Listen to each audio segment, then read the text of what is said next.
So Easy Does It comes out first. Straight Outta Compton comes out next. Which songs did you write on Straight Outta Compton? Man, you'd have to give me a track listing again. Straight Outta Compton, Fuck the Police, Parental Discretion Advised. Let's see, I'm looking at the track listing. Gangster Gangster, that was Ice Cube. That's Cube. If It Ain't Rough? That's Ren. Parental Discretion Advised, you said. Yeah. Express Yourself. That's Cube. Compton's in the House. That's Dre. I Ain't the One. That's Cube. Dope Man. That's Cube. Quiet on Set. That's Ren. Okay, so you got a few Yeah. on there. Yeah. Okay. So you guys put out Straight Outta Compton. And then you guys go on the tour. Were you on the tour with them? Oh yeah. Okay. Yeah, I stole 7 minutes at the beginning of their show, no matter whose tour it was. You know what I mean? Yeah. Chuck D and Public Enemy and LL and Run and all these guys, and I get the first 7 minutes of N.W.A. set, no matter where we are. Dope. And oh man, it was the best ever. I bet. Greatest, because I didn't have a record out. You know what I mean? Right, and these were like stadiums and stuff Yeah, like that? man, it was freaking cool. Because as soon as the Doc and the Doctor, as soon as that was the first song I did, right? As soon as that 808 hit, boom, it was just like pandemonium every time, and they didn't know who the hell I was. It was really didn't know the song or nothing. It was dope. Absolutely. Now, Arabian Prince was in the group during this time. Yes, I don't remember a lot of Arabian Prince being around when I was around. Okay, but he was, he's actually on the album cover for Yeah, Straight Outta yeah. Compton, and he did contribute. I think Panic Zone was his song and so forth. Now during this time, what was your relationship with Jerry Heller, or did you even have one? Yeah, I really, he was the old white guy that was around, that was handling business, and Okay. and so I just followed suit.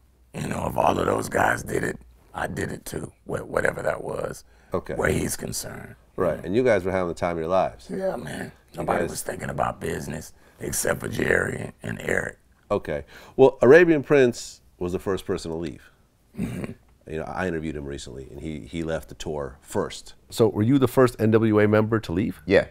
Yeah, I was the one that left. And I remember I left, and then we had a meeting where I had to go out to Jerry's house, and everybody was sitting there, and it was just like a mutual thing, like I'm out. Was there any talk after Arabian Prince left, or was it just... I wasn't around when we went on the road.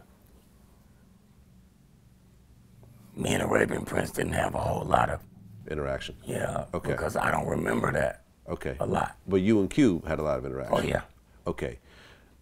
Cube decided to leave the group. Oh yeah. How did you feel personally when it was told that Cube's leaving? Being in the moment, I was Dre's guy. You know what I mean? So wherever Dre's head was, that's pretty much where my head was. And you kind of know what Dre's head was, but I thought they lost it, you know what I mean? Because Cube was the spirit. He was Ice Cube writes the rhymes that I say, like, you know what I mean? Like, not even the fact that he wrote the rhymes, it was the energy. Yeah. The thing that made NWA what it was from my perspective was the angle that Cube approached his songs. You know what I mean? Oh yeah. I mean, Ice Cube had such a powerful delivery, and the rhyme structure and everything else like that it like wasn't really a build up to be an Ice Cube fan. You were a fan for the first time you heard it. Right. Yeah. And from the first line. Yeah. It's always his first line. You know what I mean? Always. Yeah, man. So Ice Cube leaves the group, and I mean, overall, what was the feeling in NWA at that point? Because you guys just lost a key person. Well, those guys was ready to march forward. Yeah. So he leaves the group, and then you start work on your. Did you work on your album before or after the tour? I worked on my album during the tour. During the tour. So you guys were recording on the Whenever bus? we had a few days, we'd go in and tackle something. Okay. You know? And yeah, we were pretty quick, Dre and I. Like,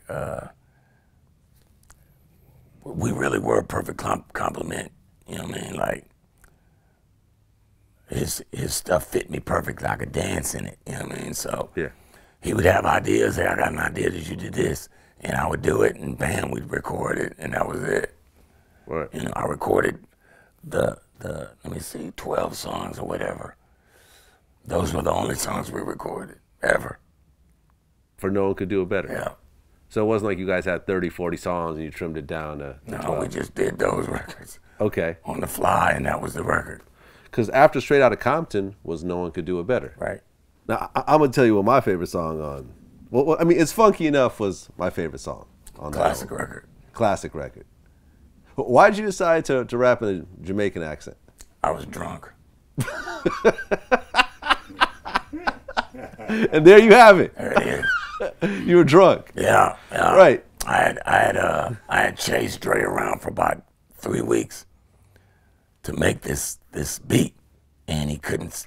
There was no room to sample it in the record, old misdemeanor record, Silvers. And he told me no 1,000 times. I just bugged him until he said okay. And he was really mad about that, you know. So when he finally got it done, he told me to go lay something. I didn't have anything. I hadn't written anything. So that actually, It's Funky Enough was a rap that I had written maybe a couple months earlier to whole nother beat. And when It's Funky Enough started playing, it sounded Jamaican in my head. And so the patois just came out. Right. And those guys got all excited, and Drake said, keep going. So I just ran through the whole record like that. With the Jamaican accent. Yeah. Which from face value, it doesn't sound like it's going to work, but it just perfectly worked. And you never did it again. No, it was one take. Right. It wasn't like, okay, well, now I'm going to rap in a Jamaican accent every song. No, it was just that song. That was that drunk.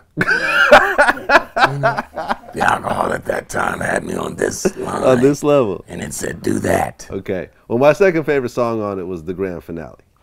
Great record. Incredible record. And that was featuring N.W.A. That was when everyone kind of got to jump on the record and do their thing. That was the last one we all did together. The last record all of y'all ever did together. Yeah. Was the grand finale. Yeah. Wow, I never even thought of it like that. Okay, so that album comes out, debuts at #1?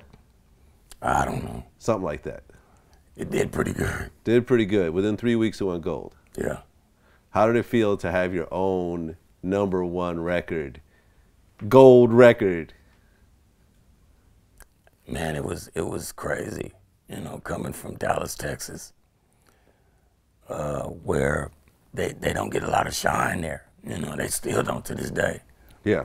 Yeah, it's interesting because Houston always pops up here and there. You know, I mean, has its runs, but not so much Dallas. I always thought I was that guy. You know what I mean? So really, I was up here trying to get that, and then, but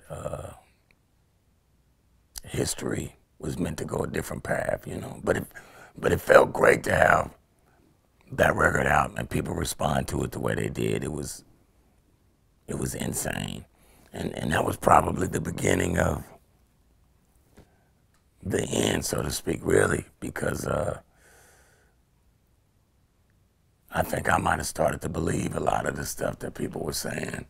Yeah. You know, oh yeah. You start partying a lot harder? Oh yeah. You know. Drinking a lot more? Oh yeah. Drugs? Yeah. That's when that happened. You know. Yeah. Because it was all so fast. You know. Right. I didn't know anything about that stuff from where I came from. But when I got to California, it was just beautiful women everywhere, and everybody was trying to, you know, and so I accepted that path, and what happened, you know. It was a serious lesson for a young man at that point in his life. It was a huge blow.